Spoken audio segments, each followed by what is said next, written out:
আজকে রান্না হচ্ছে চিকেন। প্রথমে আলু ভেজে নিয়েছি, তারপরে পেঁয়াজ দিয়ে দিয়েছি তেলের মধ্যে। পেঁয়াজটাকে একটু ভেজে নেব। কিছুক্ষণ পেঁয়াজটা ভেজে নিয়েছি, দিয়ে দেবো মশলা। মশলার মধ্যে এই যে আদা, জিরে, রসুন বাটা দিয়ে দিয়েছি, আর শুকনো লঙ্কা বাটা। আজকে আর পেঁয়াজ বেটে দেবো না, ভালো করে একটু কষিয়ে নেব।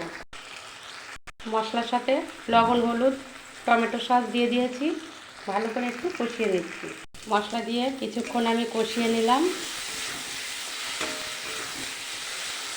ঠিক মাংসগুলো দিয়ে দেবো। মাংস দিয়ে ভালো করে আমি কষিয়ে নেব। মাংস যত কষাবে খেতে কিন্তু ততই ভালো লাগবে।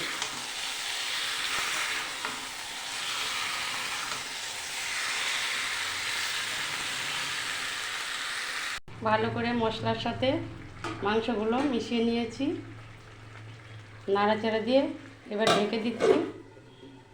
গ্যাসটা কমিয়ে দেব। থালাটা তুলে নিয়ে একটু নাড়াচাড়া দিয়ে নেব।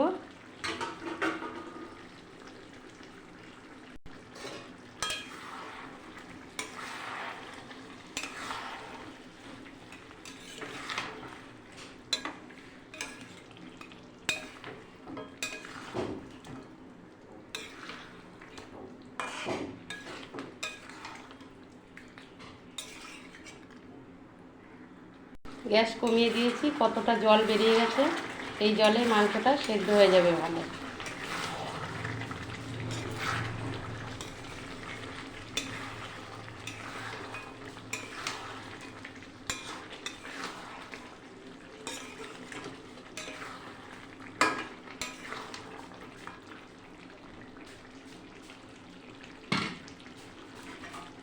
ঢেকে দিচ্ছি।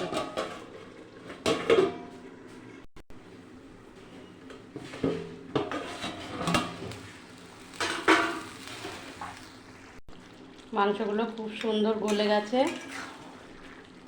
আর 2 মিনিট আমি নাড়াচাড়া দেব, তারপরে জল দিয়ে দেবো। একটা আলু আমি 4 টুকরো করে দিয়েছি। আলুটা দিয়ে একটু নাড়াচাড়া দিয়ে তারপরে জল দিয়ে দেবো। ভালো করে কষিয়ে নিয়েছি মাংসটা আমি।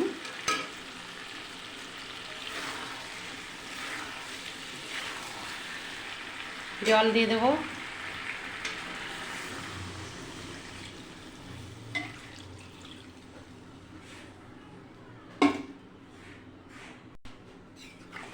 জল দিয়ে দিয়েছি, ভালো করে আমি ফুটিয়ে নেব।